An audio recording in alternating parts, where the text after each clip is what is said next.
Many of us want beautiful gardens with low maintenance plants. Try perennials. Perennials die every winter and come back in full bloom next spring, and you don't have to replant them. Here are some of my favorites. We have the peony here that's been cut back and has buds that are ready to bloom.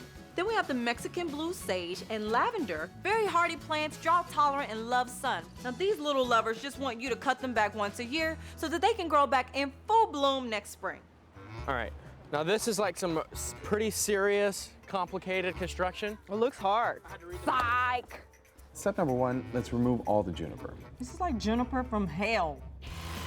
This has been here at least 30 years. So just younger than you, right? Yeah, actually. How's it going? What does it look like? It looks pretty Let good. me shake all my juniper on you. Gross.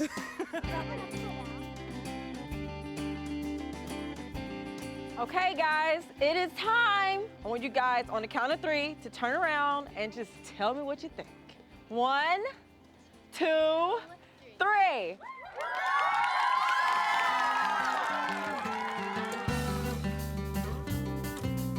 We have a gazillion plus a ton of plants being delivered today. I see you're standing in front of the Garden of Eden. When you say lush, honey, you got lush and tons of it. How did this happen? Look at this.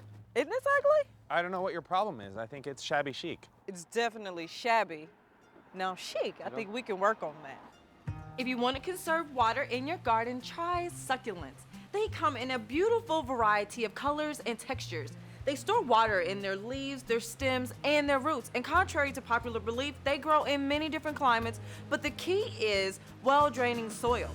Oh my gosh, It's a disaster. There's black spilled paint. Something happened where my feet were mysteriously pulled from under me and I fell, knocking over a black gallon of paint. OMG. Oh, Lord. It's you and John always nail me to the cross. Don't even. You guys do. You always give me a hard time. I think that's quite the overstatement. Here, hand me that, I'll get this top corner. Thank you. Teamwork. Yeah. Get the other way, Chip. You know how you hand a person scissors? Thanks.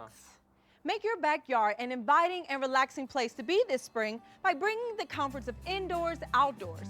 Start with all-weather cushions and pillows. I love to use plastic dishware because it looks good and it won't break. Add an outdoor rug for comfort under your feet and potted plants for those extra pops of color. You want to race?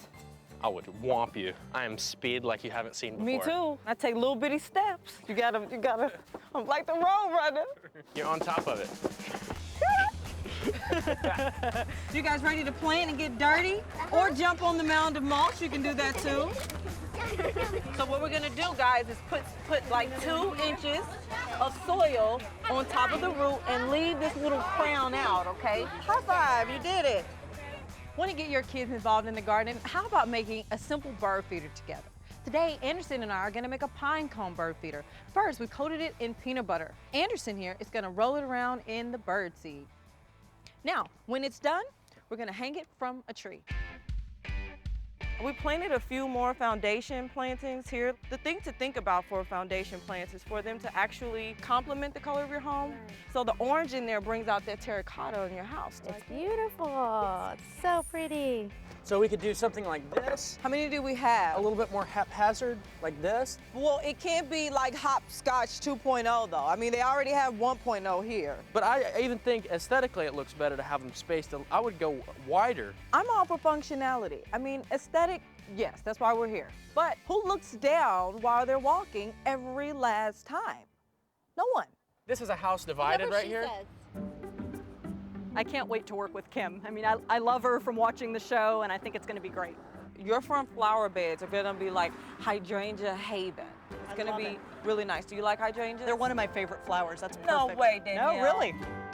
Danielle's house is the classic example that sometimes it's just as simple as putting up the basics, like matching house numbers, a light fixture, and accents to complete your curb appeal. Wonderful. Those shutters are amazing, and these look like they were made for the house. They are. They match the panels on your front door. Yeah, it's amazing. It's just the finishing touches we needed. What do you think? Awesome! Well, that worked. High five, low five on that one.